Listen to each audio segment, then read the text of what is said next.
Boss, may binabalak na naman sa iyo yung libag. Dami sinasabi kanina sa live niya na mga balak niya. Hayaan mo lang. Gawin lang nila yung mga balak nila. Wala namang problema yun.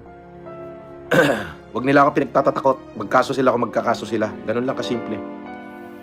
Magkakaso rin ako kung magkakaso ako. Ganun lang. Huwag nyo nang iparating sa akin yan. Hindi ako interesado sa kanila. Yung interesado lang ako dito sa bati-batian natin. Yan. Huwag nyo na rin mentionin yung mga pangalan nila at di rin ako interesado. Ay magbibilang ka ngayon kung ganong karaming count yun. Tingnan mo kung gaano katinding effort nito, Norman. 347. Di na tayo natatakot dyan sa mga ganyan. No? Pagka may warrant tayo, di susuko. Magpapiansa. Ganun lang. Kung walang pagpiansa, di magpakulong tayo. Ganun lang. Hayaan mong gawin nila yung gusto nilang gawin at tayo naman ay let the justice prevail. Ganun. Hindi na tayo nagpagtatatakot sa mga ganyan. Ubos na yung takot natin. Winalangya na nga tayo, matatakot pa tayo. Ano naman tayo nun? Di ba? Winalangya ka na, natakot ka pa. Di ba? Weather lang yan. Hayaan mo lang.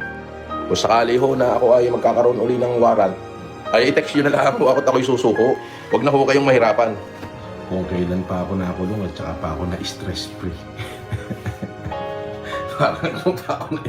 Parang doon pa ako na stress-free. No? Samantalang no, stress na stress ako nun, no? Grabe, no? Oh, yung masarap pala yung stress-free. Hindi mo stress-free, oh. Kalbo lang, pero kuminis ang mukha ko, di ba? Kuminis, oh, di ba? Stress-free. Kompleto sa tulog. Oh. Okay na. Okay na, punta ka na rin.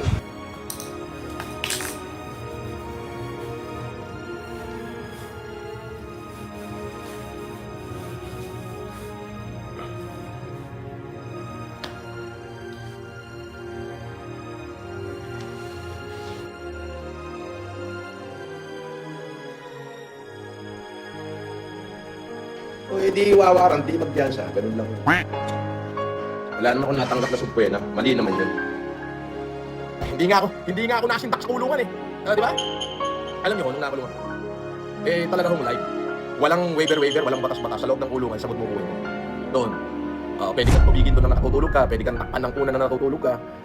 Kaya ang ginawa ko nung nakulong ako, talaga naman nakipagtalian ako sa bewa. Talian kami ng bewa ko. Hanggang sa naging ko yung respeto. Diba? Hanggang sa naging ko lang natutuwa ko ng lahat. Diba? Mahirap po ito sa libingan ng mga buhay. Pero ang hirap kaya ng pugante. Mahirap ang pugante kung saan-saan ka nagpupunta. Oo, hindi ka makalapit sa pulis, tatakmain ka. Oo, di ba? Mahirap ang pugante. Magpapakulong na ako. Diretso na akong papasok sa kulungan. Diretso na ako sa kulungan. Hindi na ako magsasalita. Papadlock ko na sarili ko sa kulungan. Habang buhay na ako magpapakulong.